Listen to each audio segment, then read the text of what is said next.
And welcome back to more Kirby Star Allies. Last time we went through level 1 of Guest Star Allies, and this time we are beginning level 2, based on Pop Star, obviously. Now, if you notice totals on the side might look a little off, I am re-recording this video because I had an encoding error causing weird dropped frames when I originally played this level, so I had to actually replay level 1 because, spoiler, there's no level select for Guest Star Allies.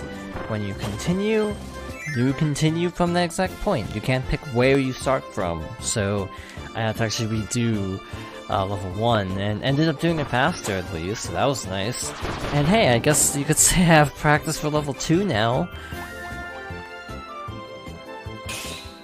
Anyway, this plays out very much like the standard level 2, 2-1 to be precise, 2-1 if you're using Mario terminology. So we have a friend circle on cue. I have to say, I kind of find the friend circle and the friend train kind of interesting because they're very different, even though mechanically they're just endless runners, or auto runners. It's kind of a very similar concept that still feels very different from one another, because the friend train tends to be a lot more vertical in level design. Friend circle tends to be very downhill, obviously because you have to roll everywhere. Honestly, I actually kind of find it fascinating how people discuss the fact that there aren't any pits until 2-1, which is actually very true. Again, very much designed to ease people into the game. I mean, I guess there is one pit in Honey Hill, but you have to like jump off the edge past the door. So I guess the chances of going through that are super high. In any case, this is one slightly awkward place, and this is going to be something I need to discuss. Here, we have the... we need an umbrella, so we're gonna grab you. But if you may recall, there's actually a segment later on where you need 2 umbrellas, and that kind of brings up a lot of strategy in this mode. Do you actually go for things like this at the expense of losing good characters? It's like you can have, by the end of this mode, Deity, Meta Knight, and the Dream Friend of your choosing, so that's neat. But if you want to do elemental puzzles, you're kind of screwed to some extent, or things involving the umbrella, or very situational things. So that's something I find fascinating about this mode, is how do you prioritize? Because you can go about this mode a bunch of different ways. Like on this last run I did, I actually passed up a lot of power-ups, but ended up actually finishing it faster because I actually spent less time in side rooms. So again, how you actually route this mode very much depends on your personal preference. Do you go for all the powers, or do you go for speed? And to be honest, I find that very fascinating from a game design standpoint, and I would actually be curious to know what speedruns of this mode are like. Since they are designed to be very flexible, it would be interesting to see a speedrun, to see how exactly the fastest times come about. Is it through careful like planning and everything, or do you just go out, like, obviously careful planning, that was a weird way to put it, but like, do you plan to collect everything, or do you just sort of skip a bunch of stuff? Like, I skipped that dynamite puzzle just because I didn't want to lose D for something coming up later, if I'm not mistaken. I'm pretty sure hammer is needed for a few puzzles in later levels, so I'm opting to save time there. If that makes any sense. Again, it's sort of like routing. And again, I've been playing a lot of this on my own time. I don't know if I actually talked about that in the last part or in the failed recording, but I've actually been doing a lot of playthroughs on my own time, and the reason is just practice. Practice, and also showing off more stuff at the end of the project, because there are a few things I'd like to talk about in terms of completing multiple runs, but I'm not actually going to show multiple runs because it's largely redundant beyond like 3 or 4 rooms, so I don't really see a point in going out and showing everything in meticulous detail, but I do want to address a few things, so I'm having to replay this mode a few times with everyone.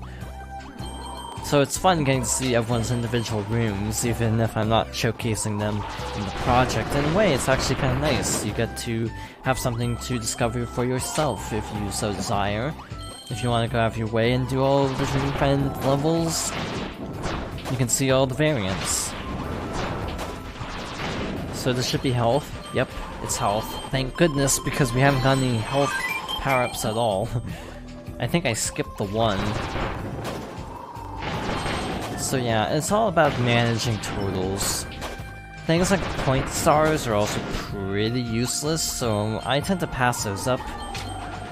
As much as my OCD would want me to go after all the point stars, there's just, no pun intended, not really a point to it.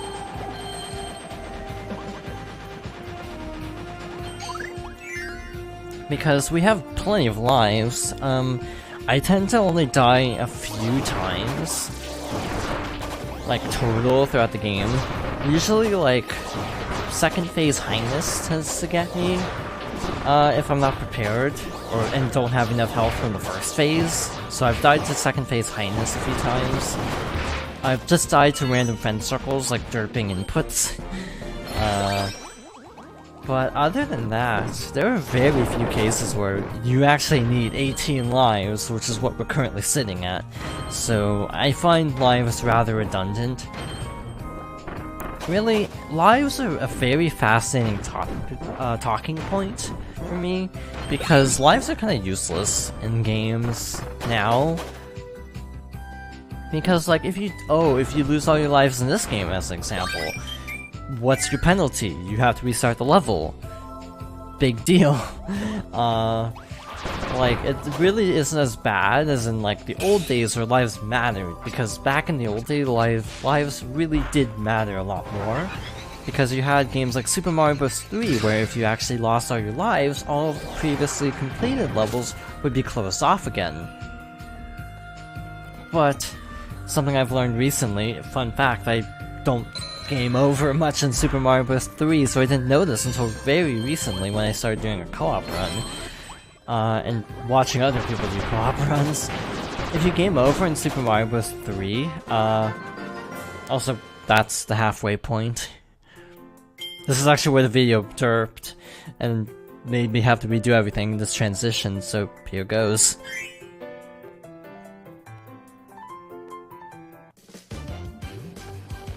Yep, I think we're good. So, basically forts stay destroyed and little gates blocking pipes are designed so you don't have to replay everything before the fort. So you can go back to where you were, roughly. Let's say if you got to the Angry Sun, as an example, in World 2, and then lost all your lives, you could use the pipe to get back past the fort, but then you'd still have to replay, like, stage 3, I think. Maybe stage 4, to actually get back to where you were. So, it's just kind of an interesting way to sort of punish you for not doing super well, but also not completely destroy your day if you're having a hard time. And I find that a good balance. Difficulty, like, oh, you might have to replay a couple levels, but you can actually make it back to where you were pretty easily. In games like this, though, when you just get kicked out and have to redo a level, and you start back over with 7 lives, there really isn't a big penalty. Again, the only reason I can see you needing a ton of lives is in multiplayer, because with multiplayer I can see game overs being more of a problem. Not game over is actually just losing lives. There's a bit of a distinction, because even with that, I don't think this is a new Super Mario Bros. Case where you would lose a ton of lives, but you would lose more, I'd say, trying to juggle a game with, like, 3 other people. So yeah, we're just kind of going through the extra stages of level 2 now. If I'm not mistaken, this is actually an original area, because there weren't really that many combat-centered sections in the main game. Just some extra power-ups. We're past the halfway point, so we're almost to the end, I think.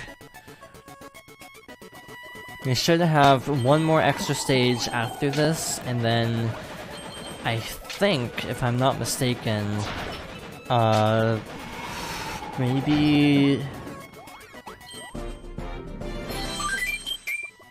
a few more original rooms that are like enemy encounters. But other than that, we should be mostly through the clear. This music fits Gim because this is from his game.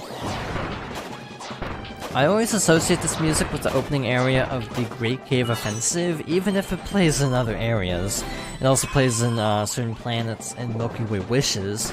Fun fact, as much of a Kirby fan as I am, I can never remember the names of the planets. So like Star Fox, The Adventure Begins, has a bunch of references, and I only remember Aqualus. Like, that's the only one I can remember. As much of a Kirby fan as I am, I don't retain that kind of trivia very well. For some reason, I don't know why. Alright, we're just gonna jump over all the Gordos. Jump through the Gordos in that case. Now, again, my memory is great. I don't remember if that's actually in the main level or not. I don't remember if it is. That sounds like Dreamland or 64 music, or Dreamland 3 specifically. The Dreamland games are really stylistically different from each other,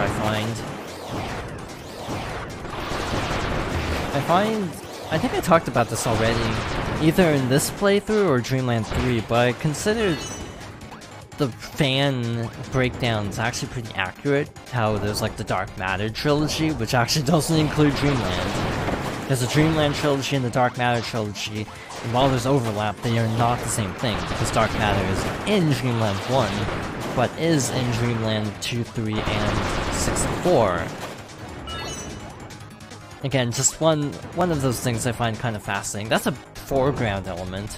I always get weirdly nervous around that, because I think it's going to crush me, but it's actually a foreground element, so nothing to worry about. Thankfully. I really don't know what those Tiki enemies are. They kind of look like DKC Returns enemies. Which is a game I really need to play again. I haven't played it since I want to say like 2012, 2011. Donkey Kong Country Tropical Freeze as well. Is a very good game. I highly recommend both titles if you have a 3DS and a Switch.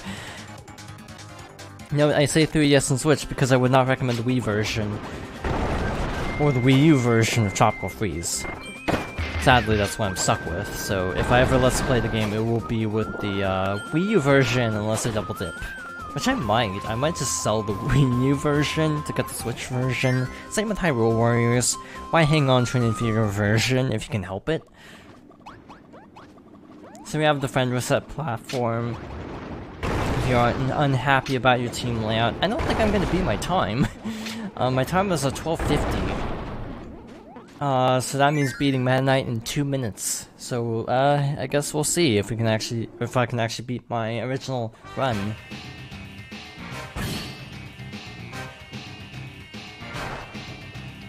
I don't think I talked about it, but I actually really like Meta Knight's boss music. You know how I said I wasn't sure if I can beat this in like 2 minutes? I might have underestimated how easy this is.